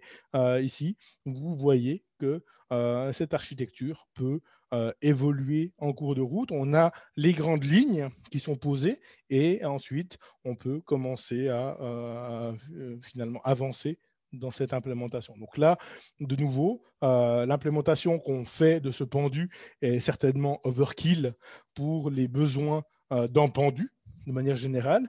Si vous voulez une solution du pendu, alors le cours dans lequel ce pendu a été trouvé n'est plus dispo. Enfin, il est dispo, mais il y a un sursis. Donc, pour ceux qui veulent retourner à la source, donc, ce cours était initialement pouvait être trouvé sur Open Classrooms, mais il est déjà supprimé du moteur de recherche. Donc ça sent pas forcément super bon. Mais donc ici, si on revient dans le Discord, il y a plusieurs liens qui sont donnés dans les messages épinglés. Donc, c'est en cours aussi qu'on retrouve à plusieurs endroits, probablement dans ces messages épinglés. Ici, hop, apprenez à programmer en Python et ce cours existe toujours. Donc, il est accessible si vous avez directement le lien. Donc, n'hésitez pas à le prendre. Si vous ne l'avez pas, je vous donne directement ce lien ici. Alors, non. Voilà, donc vous avez ici le lien vers le cours directement. Le TP se trouve à la fin, donc presque à la fin de la deuxième partie ici, et vous avez donc une correction qui est parfaitement procédurale, avec plein de mauvaises pratiques à l'intérieur, mais parfaitement procédurale. Donc vous pouvez essayer de parcourir ça si vous avez des questions sur l'implémentation procédurale. Donc ici, on essaie d'en faire une implémentation modèle vue contrôleur. Je vais terminer cette partie des contrôleurs et des vues pour que vous ayez quelque chose de complet à vous mettre sous la dent. Et la prochaine fois, on va s'attaquer à la partie persistance des données. On peut persister des données dans un fichier ou dans une base de données. Alors, on va s'intéresser un petit peu peut-être à une petite base de données. Donc, je vais essayer de terminer cette semaine cette application de votre côté, essayer de la terminer également. Distribuer directement via la page.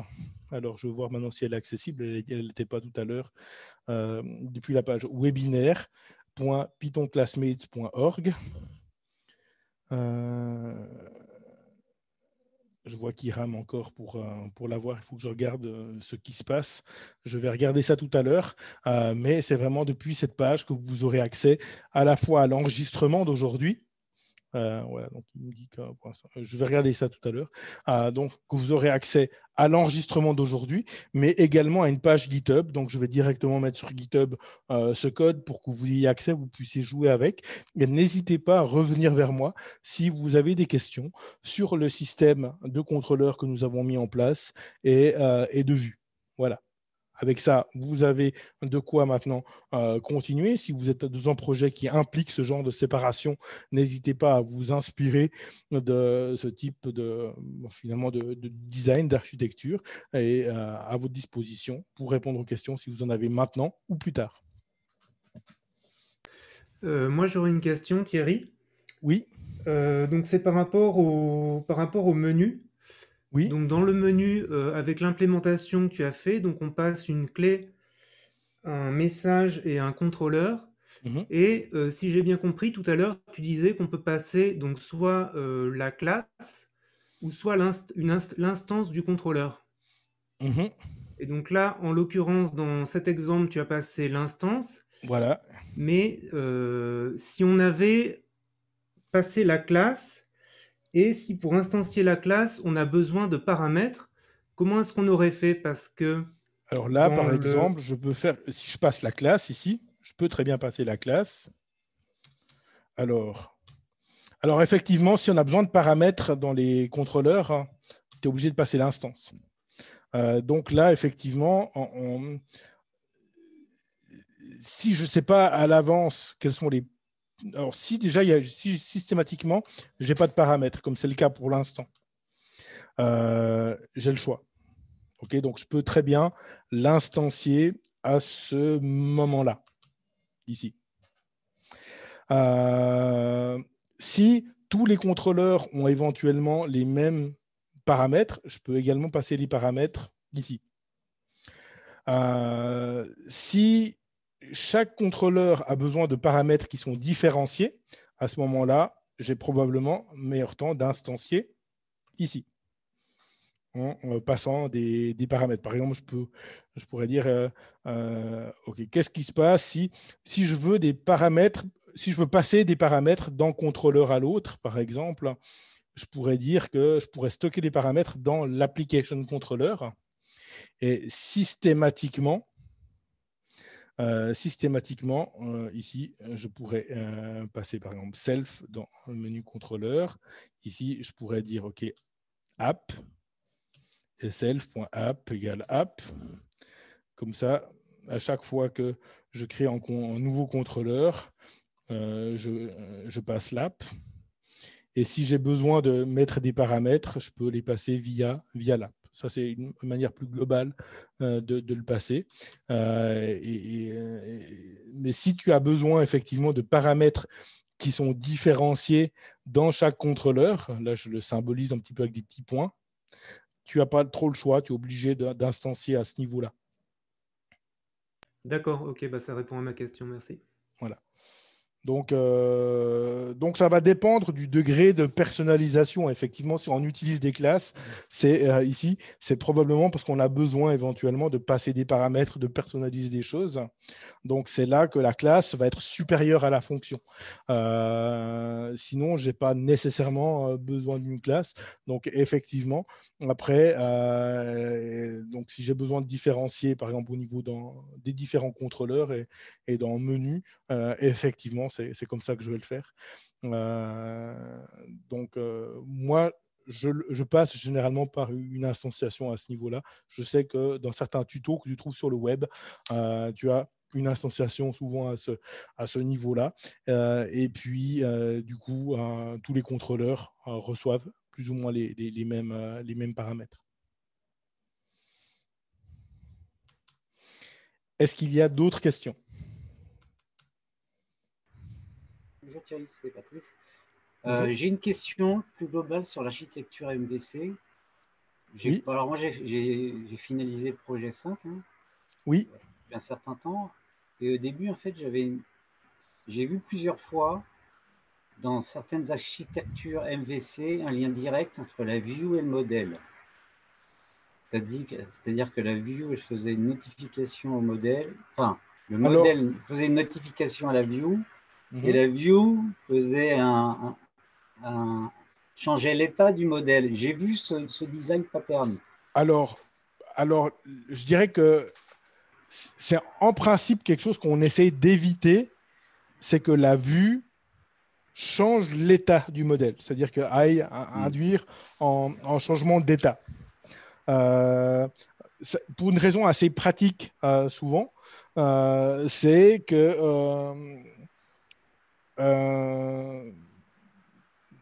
non, parce que ça, c'est vraiment le rôle du contrôleur. Donc, si finalement, on a des modifications de l'état via les vues et via les contrôleurs, le contrôleur ne sait plus tellement sur quel pied danser. Je sais, non, mais j'ai bien compris, si tu veux, l'esprit de vraiment décorréler les choses. Mais j'ai vu plusieurs fois dans des tutos, et même à l'écrit sur Internet, des architectures MVC qui étaient présentées avec un lien entre la vue et le modèle. Alors je me dis, la vérité, c'est quoi? C'est vraiment la décorrélation totale entre la vue et le modèle? Ou est-ce qu'on peut avoir, dans certains cas, une corrélation entre le modèle et la view? Voilà, c'est ça. Alors, en tout cas, ce qui est sûr, c'est qu'en lien entre la vue et le modèle, dans le pattern initial du modèle vue contrôleur, c'est effectivement le cas. C'est-à-dire, initialement, on avait en lien entre les Ah, modèles et les vues. d'accord. Mais ce Ok. lien, il n'est pas bidirectionnel, si tu veux. C'est-à-dire que une vue ne change pas l'état des modèles. Par contre, une vue peut être notifiée Oui, exactement. d'un changement du modèle. Oui.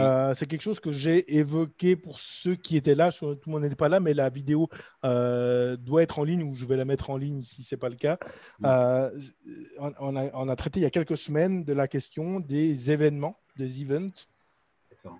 Et on pourrait très bien imaginer que les modèles, lorsqu'ils changent d'état, émettent un événement qu'une vue peut écouter D'accord. et Très une bien. vue peut réagir à ça. Sans Et passer par le contrôleur. voilà, sans passer par D'accord. le contrôleur pour la modification de la vue. C'est-à-dire D'accord. que dans l'architecture qui est donnée souvent un petit peu sous l'impulsion de certains frameworks web, c'est arrivé aussi avec Java au début, c'est-à-dire qu'on a le contrôleur qui orchestre vraiment tout, c'est-à-dire le contrôleur modifie les modèles ou demande une modification, une mise à jour de l'état des modèles, récupère des informations et s'occupe lui-même de les envoyer à la vue. Ça, c'est quelque chose qui est arrivé après. Dans D'accord. les implémentations initiales, le contrôleur va effectivement s'occuper de modifier l'état des modèles Mm. et éventuellement récupérer des résultats des modèles, mais également les vues ont la possibilité de quelque part de s'inscrire, D'être notifié par le modèle. Enfin, voilà, ouais, ils ok. s'inscrivent auprès d'un modèle ou d'un autre et ils se disent, OK, si tu es modifié, signale-le-moi et moi je me mettrai à jour en fait. Donc finalement, le modèle n'est pas au courant qu'il y a une vue qui l'écoute. En fait, il l'a juste enregistré, mais c'est la vue qui crée en lien. Et cette vue va être simplement notifiée comme dans un mode j'écoute la radio, je suis notifié des informations. Par contre, le présentateur radio a aucune idée qu'il est en train de me parler à moi. C'est un peu ça le principe. Ouais. Euh, des tutos, des implémentations où les modèles modifieraient l'état, enfin, les vues modifieraient Les l'état vues du modèle. modifieraient le Euh, modèle. à mon avis, ce serait une erreur en termes d'architecture. Mm. Maintenant, je suis toujours intéressé, si jamais tu as un tuto en tête. Oh, mais euh, j'en ai vu plusieurs, en fait. Moi, ma difficulté première quand j'ai commencé le P5, c'était de comprendre la méthode MVC. Et j'ai vu des méthodes MVC où tu avais la view qui changeait l'état du modèle. Enfin, c'est juste des schémas, tu vois, et je ne voilà. Ouais. comprenais pas. Alors, Bon. il faut reconnaître c'est un petit peu la jungle au niveau du web. Sur ce modèle vue contrôleur, de trouver quelque chose ou une vue qui soit. Il n'y a pas une vue unique, déjà. Mm. Enfin, une vue unique. Une architecture unique. Une architecture unique sur la base de ça. Ça dépend beaucoup aussi du langage utilisé, du framework utilisé, etc. Et puis, est-ce qu'on fait du web, est-ce qu'on a une interface graphique derrière, etc. Et traditionnellement, le web fait d'une manière, les interfaces graphiques font d'une autre manière. Okay. Mais globalement, on retrouve grosso modo la même découpe. Mm. Et la même logique. Donc, c'est ça qu'il faut voir. C'est finalement, on retrouve ce modèle vue contrôleur dans un ouvrage sur les design patterns qui a été publié en 94, en 1994, 94. Et donc, et là, on retrouve une architecture possible et cette architecture a ensuite évolué parce que en 94, le web n'était pas aussi populaire. Java était dans ses balbutiements et Java, dans sa version justement à grosse application web, framework web, a récupéré un peu ce modèle vue contrôleur pour le modifier. Et finalement, la vue qu'on a donnée Java avec le contrôleur qui est chef d'orchestre a un petit peu tout supplanté. après coup. Mais c'est vrai que traditionnellement, dans les applications à interface graphique, ça se faisait avec directement une notification depuis les modèles vers la vue. Voilà. Okay, merci. Alors, pour ceux qui veulent approfondir, il y a un excellent cours sur OC. Alors, je dis volontiers quand les cours sont pas, me plaisent pas, mais alors disons aussi quand ils me plaisent. Si vous passez l'interface en anglais, et puis vous tapez MVC ici, et il y a un cours qui s'appelle Write Maintainable Python Code. Et ce cours là possède un exemple complet de design MVC. Il ne procède pas exactement comme moi, dans le sens qu'il proposera plutôt un contrôleur en contrôleur avec énormément de méthodes, donc plutôt quelque chose qui est complet, mais globalement, c'est un excellent cours, avec le désavantage pour les moins à l'aise avec l'anglais, c'est qu'il est en anglais, mais pour ceux qui sont à l'aise avec l'anglais, n'hésitez pas à écrire, vraiment à lire ce cours qui globalement est d'excellente qualité. Donc, ça peut vous permettre d'approfondir un peu. De nouveau, alors je prends le lien direct, j'essaie de le coller ici. Alors, pour ceux qui sont intéressés, converser. Voilà, vous avez le lien direct pour ceux qui désirent le bookmarker. Voilà, donc ça, c'est de nouveau une vue du modèle vue contrôleur. Et ensuite, si à la fin de l'implémentation de ce projet, vous avez des questions sur ce que nous avons fait aujourd'hui ou ce que vous avez essayé de faire et qui n'a peut-être pas fonctionné comme vous vouliez, n'hésitez pas à me contacter et je vous répondrai directement sur Discord. Voilà. Est-ce qu'il y a d'autres questions? Si ce n'est pas le cas, je vous souhaite une très belle soirée. Je vous donne rendez-vous pour ceux qui sont intéressés demain. C'est particulièrement un webinaire qui s'adresse aux personnes qui sont sur les tests, c'est-à-dire sur la version 1 du parcours, les gens qui sont à partir du projet 7, on va dire, et sur la version 2 du parcours, les gens qui sont à partir du projet Django, on va dire, ou donc du projet 9. Toutefois, ça peut être quelque chose d'accessible, même en amont de ces projets-là. On va discuter de l'anatomie d'un mock. Donc, si vous ne savez pas ce que c'est en mock, n'hésitez pas à venir demain et on pourra en discuter. De toute manière, la rediffusion de ce webinaire sera disponible sur la page des webinaires. Donc, n'hésitez pas, si vous ne vous sentez pas trop l'envie de venir étudier les mocks demain, mais que vous gardez ça pour plus tard, de bookmarker la vidéo, et vous êtes bienvenus si vous avez des questions suite à votre visionnage. Voilà. Alors, à tout bientôt, et puis bonne soirée à vous. Bonne soirée Thierry.